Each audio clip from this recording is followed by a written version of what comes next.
మనది ఏ మార్గమై ఉండాలి? ఆ సమరయుడు ఉన్నాడే, ఆ సమరయుని మార్గం మనది. ఏంటిది? నిన్ను వలే నీ పొరుగువానిని ప్రేమగల మార్గం. ఇప్పుడు ఎంత నష్టం చెప్పండి. ఇప్పుడు సమరయుడు ఏ పని మీద పోతున్నాడు, ఆ పని ఏమైపోయింది? ఆగిపోయింది. సమరయుడు గాడిద మీద ఎక్కాల్సింది పోయి ఎవరిని ఎక్కించాల్సి వచ్చింది? ఈయన ఎక్కించి ఈయన నడవాల్సి వచ్చింది కదా. పైకి ఎక్కడం అంటే అంత సులువైన సంగతి కాదు. యెరూషలేముకి ఎక్కడం అంటే పర్వతం ఎక్కాలి కదా. అందుకని ఈయన గాడిద మీద పోతున్నాడు చక్కగా. అంటే ఈయన కష్టపడుతూ ఈయన ఎక్కాల్సిన వాహనాన్ని ఎవరికి ఇచ్చేశాడు? ఆయనకి ఇచ్చేశాడు. ఈయన డబ్బులు 2 రోజులు కష్టపడి కూలి చేసి డబ్బులు ఎవరికి ఇచ్చేశాడు? ఆ పుట్టుకల వానికి ఇచ్చేశాడు. గాయాలు కట్టి తన దగ్గర నూనె, ద్రాక్షారసం అంతా కట్టి. ఇది పరామర్శ అంటే. మీరెవరినైనా పరామర్శించారా? మీరెవరినైనా మనం పరామర్శ ఎట్లుంటుందో తెలుసా? ఫోన్ చేసి, అక్క బాగున్నావా అక్క? ఓకే అక్క, ఓకే, థ్యాంక్ యూ అక్క, మీకోసం ప్రార్థన చేస్తున్నావు అక్క. నేను పరామర్శించా ఉదయమే అంటాం. నిజానికి పరామర్శ అంటే దాన్ని అనరు. నిజమైన పరామర్శ ఎట్లుంటుంది చెప్పండి?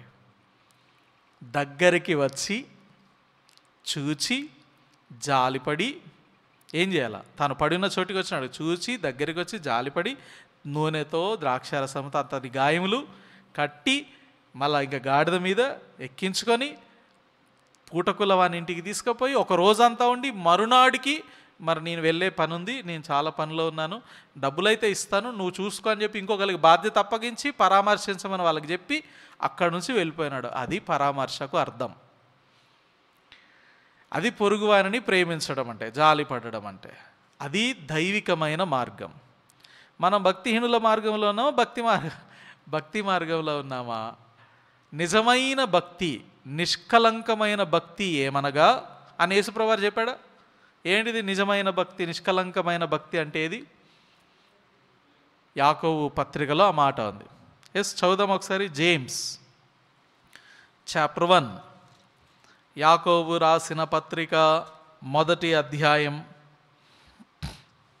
27వ వచనం.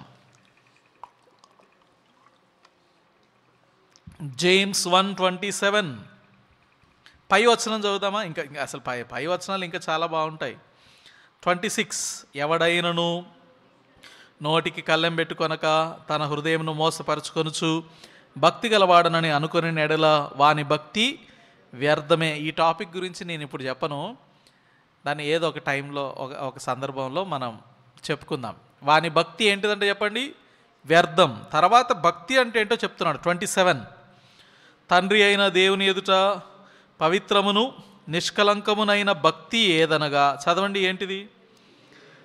దిక్కులేని పిల్లలను, విధవరాండ్రను వారి ఇబ్బందిలో పరామర్శించుటయు, ఇహలోక మాలిన్యం తనకు అంటకుండా తను తాను కాపాడుకొనుట. ఇది భక్తి అంటే. చెప్పండి, భక్తి అంటే ఏంటి? భక్తి మార్గం ఏంటి? పరామర్శించుట. రెండోది మనల్ని మనం మాలిన్యం అంటకుండా కాపాడుకొనుట. అదే భక్తి. పవిత్రమైన భక్తి అదే, నిష్కలంకమైన భక్తి అదే. ఈ భక్తి చేయాలి. మరి ఇదే భక్తి చేస్తున్నావా మనం? ఇప్పుడు పరామర్శ అంటే చెప్పాలి మీరు డెఫినేషన్. పరామర్శించుట అంటే డెఫినేషన్ ఏంటి? ఆ మంచి సమరయుడు ఆ ప్రయాణస్తునికి ఎటువంటి పరామర్శ చేశాడో అట్లా చేస్తే దాన్ని ఏమంటారు? పరామర్శించుట అంటారు. అర్థమైందని చెప్పింది. అట్లా చేసి అటువంటి జీవితం కలిగి ఉండాలి. ఎట్ ది సేమ్ టైం రెండవది ఇహలోక మాలిన్యం అంటకుండా మనల్ని మనం ఏం చేయాలో కాపాడుకోవాలి. ఇది భక్తి మార్గం. కనుక ఫస్ట్ క్వశ్చన్ ఏంటంటే, మనం ఏ మార్గంలో ఉన్నాం? వంకర మార్గంలో, భక్తిహీనత మార్గంలో ఉన్నామా? లేదు యథార్థమైన, నిష్కలంకమైన, పవిత్రమైన భక్తి మార్గంలో ఉన్నామా? కనుక ఏ మార్గంలో ఉన్నామో దాన్ని మనం ఎగ్జామిన్ చేసుకోవాలి. సరే, ఇది ఫస్ట్ పాయింట్. ఏంటి చెప్పండి? దాన్ని ఏం చెప్తున్నావు? వంకర మార్గంలో ఉన్నవా అనే లక్షణం ఎట్లుంటుంది? భక్తిహీనత అన్నాం కదా. రెండవది, విశాలమైన మార్గములు అనేకమైన త్రోవలు ఉన్నాయి. రెండవ పాయింట్ ఏంటిది చెప్పండి? వంకరతనం. దానికి ఇంకొక పేరేం పెట్టాం? దోషము. దీని గురించి మనం చర్చ్ ప్రేయర్లో, సంఘ ప్రార్థనలో ధ్యానించాం. మరి మీకు ఎంతవరకు జ్ఞాపకం ఉందో లేదో తెలియదు. అయినను ఒకసారి ఆ వచనం చదువుదాం. Numbers chapter 23 verse 21. సంఖ్యాకాండము 23వ అధ్యాయం నెంబర్స్ సంఖ్యాకాండం 23వ అధ్యాయం చాప్టర్ 23 వర్స్ 21 చదువుదామా. ఆయన యాకోబులో ఏ దోషమును కనుగొనలేదు, ఇశ్రాయేలులో ఏ వంకరతనమును చూడలేదు. ఇక్కడ రెండు మాటలు, దోషము, వంకరతనం. ఎవరిలో లేదు? యాకోబులో, ఇశ్రాయేలులో లేదు. దోషం ఉంది అంటే అందులో ఏమున్నట్టు? వంకరతనం ఉంది అని అర్థం. దోషము. సామెతలు 21వ అధ్యాయం, ప్రోవర్బ్స్ చాప్టర్ 21 వర్స్ 8. సామెతలు 21వ అధ్యాయము 8వ వచనం. అందరం కలిసి చదువుదాం. Proverbs chapter 21 verse 8. సామెతలు 21:8. దోషభరితుని మార్గము మిక్కిలి, వంకర మార్గం పవిత్రుల కార్యము యథార్థము. కనుక రెండు మార్గాలు ఉన్నాయి. ఈ మనం చెప్పుకునేది ఇప్పుడు ఇదేంటిది? ఇది అనేకమైన మార్గాలు, అంటే వంకర త్రోవలు. ఈ వంకరతనాన్ని గురించి మనం చెప్పుకుంటున్నాం. ఏంటిది వంకర మార్గం అంటే ఇక్కడ చెప్తాడు, దోషభరితుని మార్గం. ఎట్లాంటి మార్గం? మనం వంకర మార్గంలో ఉన్నామంటే, ఎవరున్నారు వంకర మార్గంలో అంటే? మనలో దోషం ఉంది అంటే మనం ఏ మార్గంలో ఉన్నాం? వంకర మార్గంలో ఉన్నాం. యేసు దేవుడు అంటాడు ఎంతో భారంతో, నేను పిల్లలను కని వారిని పెంచి పెద్దవారినిగా చేసి తిని, ఇప్పుడు వారు నా మీద తిరుగుబడి ఉన్నారు. పాపిష్టి జనమా, తర్వాత నెక్స్ట్ వర్డ్, దోషభరితమైన ప్రజలారా. పిల్లలు దోషభరితులు అయిపోయినారు. అదే ఐజయా చాప్టర్ 1 వర్స్ 4. ఇప్పుడు మనం చదివిన వచనం అదే. యెషయా గ్రంథం 1వ అధ్యాయం 4వ వచనంలో రాయబడిన మాట కదా. ఏమని? పాపిష్టి జనమా, దోషభరితమైన ప్రజలారా, దుష్ట సంతానమా, చెరుపు చేయు పిల్లలారా, మీకు శ్రమ. మీరు యెహోవాను విసర్జించున్నారు, ఇశ్రాయేలు యొక్క పరిశుద్ధ దేవుని దూషించుత్రు ఆయనను విడిచి తొలగిపోయి. ఇప్పుడు ఏమైపోయినారు వీళ్ళు? దారి తప్పిపోయినారు. పై వచనంలో రాయబడింది, ఎద్దు తన కామందు నెరుగును, గాడిద సొంత వాని దొడ్డి తెలుసు. ఎక్కడికి వెళ్ళాలో వాటికి తెలుసు. రోజంతా ఎక్కడ మేత వేసినా మళ్ళీ సాయంత్రానికి ఏం చేస్తాయి? ఇంటికి వచ్చేస్తాయి. కానీ నా ప్రజలకు తెలివి, వాళ్ళు నన్ను విడిచిపెట్టినారు, దారి తొలగిపోయినారు, వాళ్ళ సొంత మార్గాల్లోనికి వెళ్ళిపోయినారు, వంకర మార్గాల్లోనికి వెళ్ళిపోయినారు. దోషభరితమైన ప్రజలారా అంటాడు. ఇదే ఐజయా చాప్టర్ 57 వర్స్ 2. యెషయా గ్రంథం 57వ అధ్యాయం 2వ వచనం. వారు విశ్రాంతిలో ప్రవేశించుచున్నారు, తమకు సూటిగా ఉన్న మార్గమున నడుచువారు తమ పడకల మీద ఉండి విశ్రమించుచున్నారు. ఇది నీతిమంతుల గురించి. వీళ్ళు ఏ మార్గంలో నడుస్తున్నారంటే చెప్పండి? సూటిగా ఉన్న మార్గములో. సూటిగా ఉన్నది అంటే చక్కగా ఉన్న మార్గం. 17th వర్స్ చదువుదాం చూడండి. ఇదే అధ్యాయం 57 వర్స్ 17. వారి లోభం వలన కలిగిన దోషమును బట్టి నేను ఆగ్రహపడి వారిని కొట్టి తిని, నేను నా ముఖమును మరుగు చేసుకొని కోపించి తిని, వారు తిరగబడి తమకిష్టమైన మార్గమున. ఈ దోషము దేన్ని బట్టి కలిగిందంట? దేనిని బట్టి దోషం కలిగింది? దేనిని బట్టి తమకిష్టమైన మార్గంలోనికి వెళ్ళిపోయాల్సి వచ్చింది? లోభము. చెప్పండి, దేన్ని బట్టి? ఏంటిది లోభం అంటే? లోభము అంటే ఏంటి తెలుసా మీకు? లోభము అంటే లోభి అంటే డబ్బును ఎక్కువగా ప్రేమించేవాడికి దేవుడు పెట్టిన పేరు. డబ్బును ఎక్కువగా ప్రేమించేవాడిని ఏమని పిలుస్తారు చెప్పండి? లోభి అంటాడు. డబ్బును అధికంగా ప్రేమిస్తారు. దాన్ని బట్టి వీళ్ళకి ఏం కలుగుతోంది చెప్పండి? దోషము. దోషం ఎందుకు కలుగుతోంది? లోభమును బట్టి కలుగుతోంది. వాళ్ళకున్నటువంటి ఆశను బట్టి కలుగుతోంది. దేని మీద ఆశ? డబ్బు మీద ఆశ. లోభము. లోభము కలిగిన వాడు దోషము కలిగిన వాడు అన్నమాట, వంకరతనం కలిగిన వాడు. కనుక వాడు తనకిష్టమైనటువంటి మార్గానికి తొలగిపోయినాడు, వానికి నచ్చిన మార్గంలోనికి వెళ్ళిపోయినాడు. కనుక లోభము మనలో ఉండొద్దు కదా, లోబిగా మనం ఉండొద్దు. ఒక చిన్న ఎగ్జాంపుల్ చూద్దాం. ఈ వంకరతనం, ఈ లోభత్వం వలన దోషిగా చేయబడి తమకిష్టమైన మార్గంలోనికి వెళ్ళి నష్టపోయినటువంటి వారికి ఒక చిన్న ఎగ్జాంపుల్. అననీయ, సపీరా. తెలుసు కదా మీకు అననీయ సపీరాలు? తెలియని వాళ్ళు ఎవరైనా ఉన్నారా? అననీయ సపీరా స్టోరీ తెలుసు కదా. అపోస్తల కార్యములు 5వ అధ్యాయంలో మనం చూస్తాం. చూడండి ఒకసారి, అపోస్తల కార్యములు 5వ అధ్యాయము 1వ వచనం. అపోస్తల కార్యములు 5వ అధ్యాయం 1వ వచనం. అననీయ అను ఒక మనుష్యుడు తన భార్య అయిన సపీరాతో ఏకమై పొలం అమ్మెను. వినండి జాగ్రత్తగా. అననీయ తన భార్య ఇద్దరు కలిసి ఏమమ్మినారండి? పొలం అమ్మినారు. ఎందుకు అమ్మాలి? ఏం అవసరత వచ్చింది? దేనికి అమ్మినారో తెలుసా? రీజన్ ఏంటో తెలుసా? ఎందుకు అమ్మినారంటే దాని పై అధ్యాయంలో బర్నబా అనేటువంటి ఒక వ్యక్తి కూడా తనకున్నటువంటి ఆస్తిని అమ్మేసినాడు. మొత్తం అమ్మేసి తీసుకొచ్చి ఏం చేసినాడు? అపోస్తలుల పాదాల దగ్గర, పై అధ్యాయం చదువుదామా? అపోస్తల కార్యములు 4వ అధ్యాయం 32వ వచనం. విశ్వసించిన వారందరూ ఏక హృదయమును ఏకాత్మ గలవారై ఉండిరి. ఎవడును తనకు కలిగిన వాటిలో ఏది తనదని అనుకొనలేదు. వారికి కలిగినదంతయు వారికి సమష్టిగా.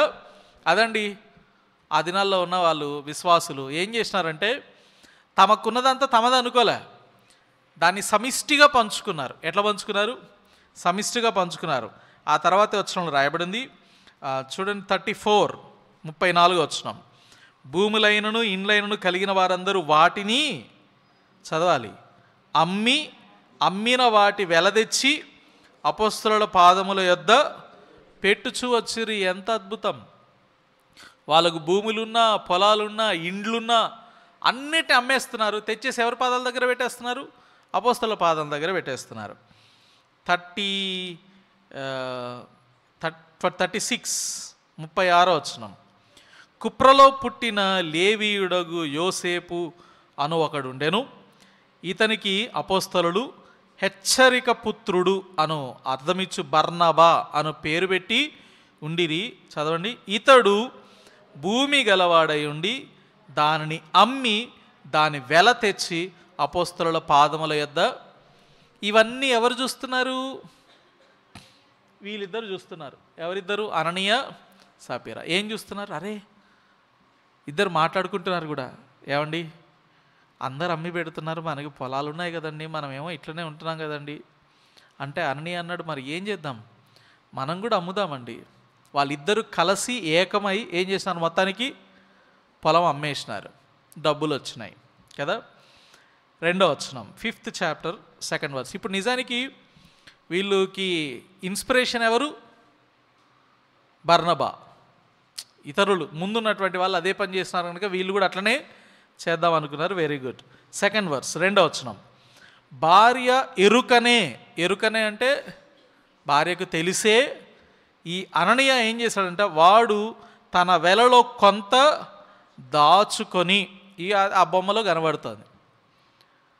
భార్య వెనకనే ఉంది, ఆమె దగ్గర కూడా డబ్బులు ఉన్నాయి, ఆమె కూడా లెక్క పెడుతోంది. ఈయన కూడా కొంత డబ్బులు ఉన్నాయి, ఈయన కూడా తీసుకున్నాడు. ఈ కొంత తీసుకొచ్చి ఏం చేసుకుంటున్నాడు? దాన్ని ఏమంటారు? పిగ్గీ బ్యాంకా? మంచిగా ఒక దాంట్లో దాచిపెట్టుకున్నాడు. కొంత దాచిపెట్టుకొని కొంత తెచ్చి అపోస్తలుల పాదముల యొద్ద. మిగిలిన వాళ్ళు ఎట్లా పెడుతున్నారు?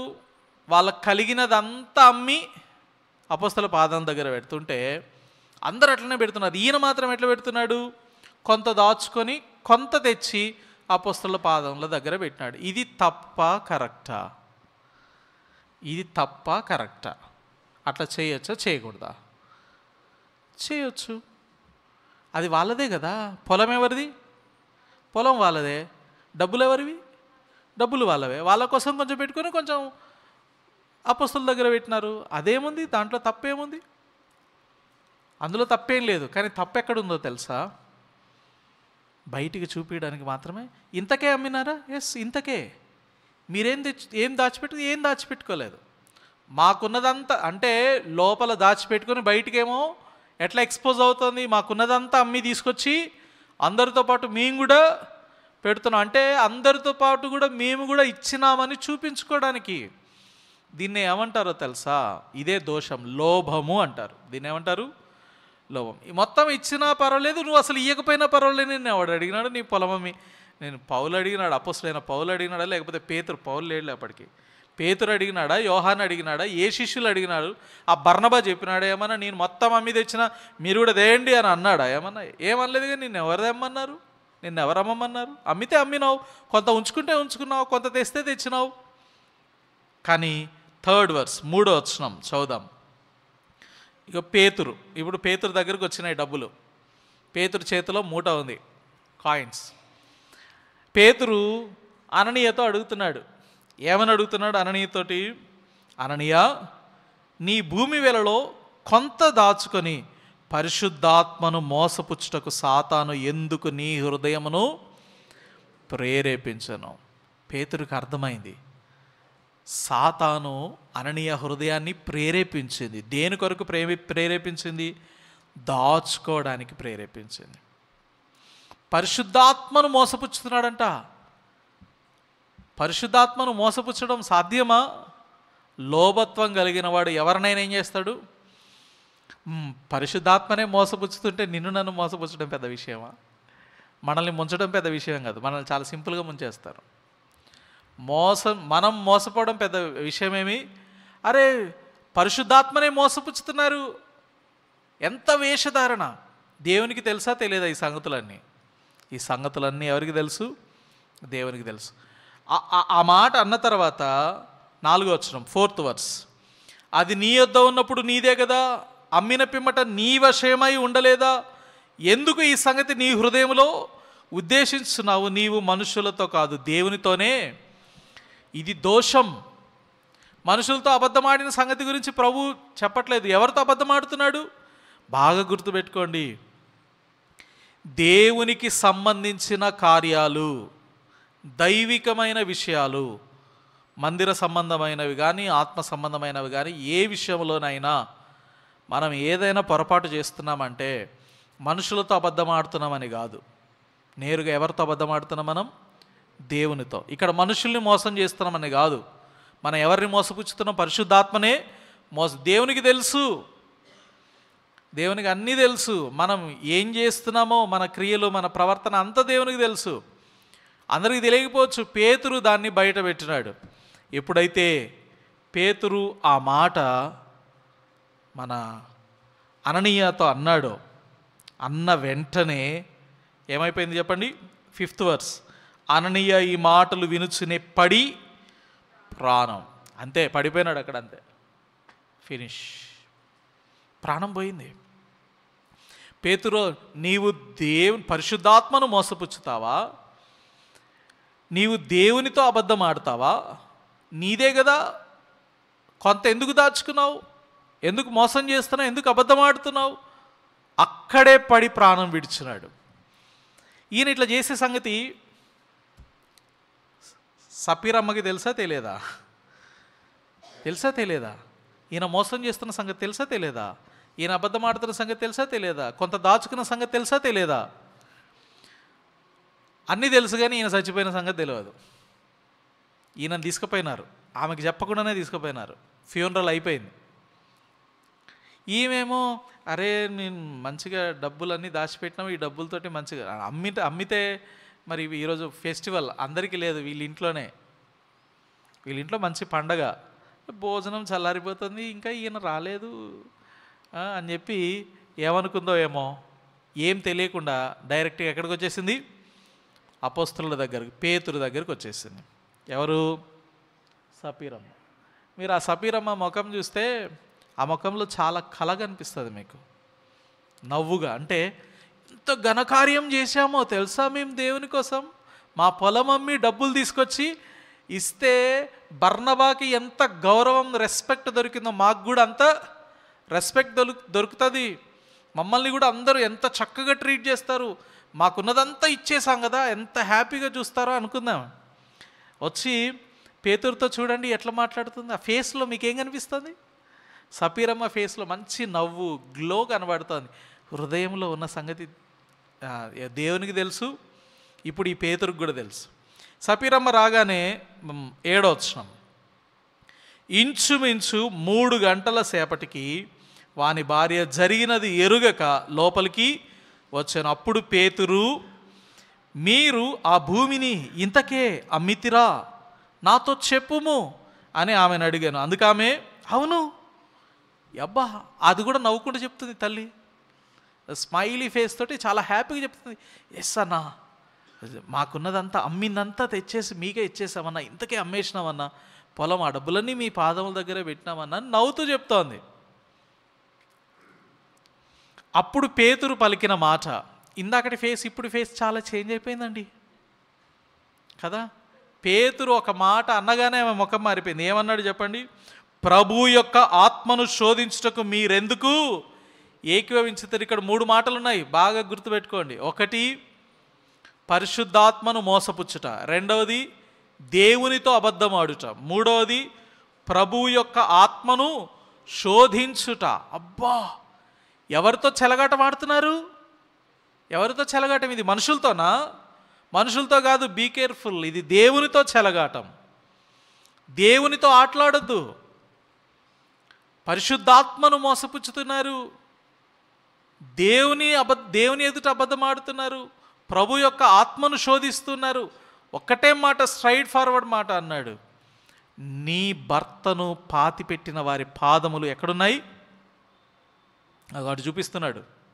వచ్చి నిలబడ్డరాలు, అయిపోయింది, ఫ్యూనరల్ అయిపోయింది, 3 hours అయింది. అప్పటికే పోయినారు, ఫ్యూనరల్ అయిపోయింది, వచ్చినారు. వచ్చి అక్కడ నిలబడ్డారు. ఈమె ఇంతకుముందేమో అంత సంతోషంగా నవ్వుతూ ఇంతకే అండి అన్న ఆమె ముఖం మాడిపోయింది. ఆమె కూడా అక్కడికక్కడే పడిపోయి ప్రాణం విడిచింది. ఇది లోభత్వం అంటే. అర్థమైందా? అరే, నా డబ్బులు నా దగ్గర పెట్టుకుంటే లోబి అంటావా అంటే, ఎస్. నువ్వు పరిశుద్ధాత్మను మోసపుచ్చినా, అబద్ధమాడినా, దేవుని ఆత్మను శోధించినా అది ప్రభువుకు తెలుసు, మనుషులందరికీ తెలియకపోవచ్చు. మనుషుల దృష్టిలో నిర్దోషివిగా నువ్వు కనబడవచ్చు, కానీ నువ్వు దోషివా కాదా చెప్పేది ఎవరండి? దేవుడా కాదా? మన దోషము దేవునికి తెలుసు. కనుక ప్రభు అంటాడు, నీ మార్గము వంకర మార్గం, నీలో దోషం ఉంది, నీలో వంకరతనం ఉంది, ఆ మార్గాన్ని విడిచిపెట్టు. కనుక మనం చివరిగా చదివిన ఆ మాట ఏమని? ఒకని లోభము అనే మాట వానికి దోషాన్ని కలిగించింది. వాడు తనకిష్టమైన త్రోవలో నడుస్తున్నాడు. ఆ మార్గం చివరికి మనల్ని ఎక్కడికి తీసుకుపోతుందో చెప్పండి? నాశనానికి.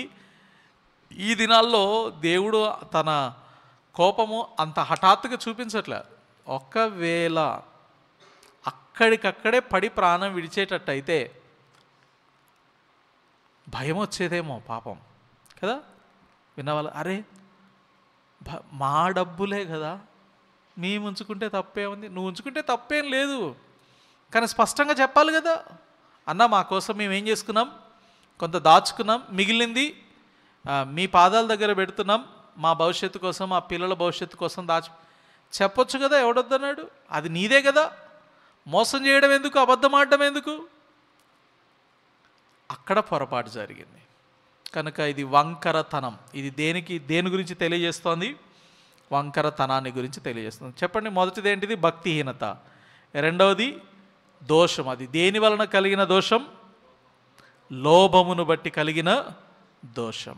మూడవది వంకర మాటలు. టైం అయిపోయింది. నేను సాధ్యమైనంత వరకు 8:30, 8:45 లోపే ముగించేస్తాను, ఎందుకంటే చలికాలం కదా. సాధ్యమైనంత త్వరగా ముగిస్తాం, సాధ్యమైనంత త్వరగా ఆరంభిస్తాం. మ్యాక్సిమం 7:30కే మెసేజ్ స్టార్ట్ చేసేస్తాను. లేట్గా స్టార్ట్ చేస్తున్నాం. 7:30కే మెసేజ్ స్టార్ట్ చేస్తాను, 8:30కి మెసేజ్ కంప్లీట్ చేస్తాను, 8:45 కొంచెం అటు ఇటు. కనుక అట్లా మీరు ఆ టైంని గుర్తుపెట్టుకొని అడ్జస్ట్ చేసుకొని కొంచెం త్వరగా రావడానికి ప్రయత్నం చేయండి. ఓకే. కనుక 2 సంగతులు చూసాం. భక్తిహీన మార్గము, వంకర మార్గం. రెండవది దోషభరితిని మార్గము, వంకర మార్గం. రెండు సంగతులు. ప్రయాణికుడు యెరూషలేము నుండి యెరికోకు దిగి వెళ్తున్నాడు, అది భక్తిహీనత మార్గం. భక్తి కలిగిన మార్గం ఏంటిది? మంచి సమరయుడు పరామర్శించినాడు, జాలిపడ్డాడు, అదే మార్గం భక్తి కలిగిన మార్గం. రెండవది దోషభరితిని మార్గం, వంకర మార్గం. వంకరతనం అంటే దోషం. దానికి ఎగ్జాంపుల్ అననీయ, సఫీరా. వారు దోషమును మూటగట్టుకున్నారు, అక్కడే నశించిపోయినారు. అదే బర్నబా, మిగిలిన వారందరూ హృదయపూర్వకంగా సంతోషంగా తీసుకొచ్చి పాదాల దగ్గర పెట్టిన, ఏదో మనుషులు మెప్పు కొరకు చేసిన పని అది కాదు. కనుక మనం దేవుని దృష్టిలో నిర్దోషులంగా కనబడాలి. ఎవరి దృష్టిలో కాదండి, మనుషుల దృష్టిలో. వీరు చేసిన 3 తప్పులేంటి? పరిశుద్ధాత్మను మోసపుచ్చారు, రెండవది దేవునితోనే అబద్ధమాడారు, మూడవది ప్రభు యొక్క ఆత్మను శోధించారు. ప్రభు అన్నాడు, వారు దోషభరితులు, వారి మార్గం వంకర మార్గం, నాశనానికి వెళ్ళే మార్గం. అటువంటి మార్గంలో మనం ఉండడం దేవునికి ఇష్టం లేదు. మిగిలిన సంగతుల గురించి కూడా ప్రభుచితమైతే నెక్స్ట్ వీక్ ధ్యానించేదానికి ప్రయత్నం చేస్తాం. దయచేసి స్థలంలో ఉంచండి, మోకరించండి, కళ్ళు మూసుకోనండి. ప్రార్థన చేసుకుంటాం, ఒక తీర్మానం చేసుకుంటాం. ప్రేమగల తండ్రి, కృపగల దేవా, మీకే స్తోత్రములు. వంకర మార్గం, విశాల మార్గము, వంకర మార్గం, అనేకమైన త్రోవలు అందులో ఉన్నాయి. ఈ వంకర మార్గాన్ని గురించి కొన్ని సంగతులు మేము నేర్చుకుంటున్నాం. భక్తిహీనుల మార్గము వంకర మార్గము, దోషభరితుని మార్గం వంకర మార్గం. మాలో భక్తిహీనత ఉందని ఒప్పుకుంటున్నాం దేవా, మేము దోషభరితమైన ప్రజలమని ఒప్పుకుంటున్నాం. కనికరించండి. మాలో దోషమును పుట్టించేది ఏదైనాను దేవా కృపతో తొలగించండి, తీసివేయండి. దేవా మమ్మను జ్ఞాపకం చేసుకోనండి. భక్తిహీన మార్గమును విడిచిపెట్టి ఆ త్రోవలలో చేరక అందులో నుంచి తొలగిపోయి చక్కటి త్రోవలో మేము నడుచుకున్నట్లుగా కృపను పాలించి సహాయపడమని వేడుకుంటున్నాం. దేవా, మీ వైపే చూస్తున్నాం, కృపను అనుగ్రహించండి.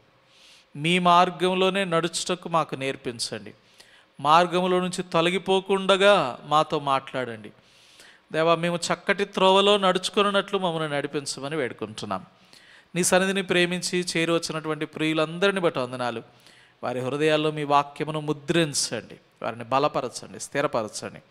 మీ రాకడ కొరకై, మీ రాజ్యం కొరకై మమ్మల్ని అందరినీ సిద్ధపరచమని వేడుకుంటున్నాం. ఎవరం విడవబడకూడదు, అది మీ చిత్తం కాదు. మేమందరం సిద్ధపరచబడి ఎత్తబడాలి. మమ్మల్ని జ్ఞాపకం చేసుకొని వేడుకుంటూ మీ దయగల హస్తాలకు అప్పగించుకుంటూ మీ కృపను కోరుతున్నాం. చేరొచ్చిన వారి అవసరతల అక్కరలు అన్నింటినీ తీర్చి మహే పొందండి. వెళ్తుండగా క్షేమమును అనుగ్రహించమని, మార్గమును సరళం చేయమని బ్రతిమలాడుతున్నాం. కొంతమంది బలహీనులుగా హాస్పిటల్స్లో ఉన్నారు తండ్రి, అట్టి వారిని మీ దయగల హస్తం చేత తాకండి, ముట్టి స్వస్థపరచండి.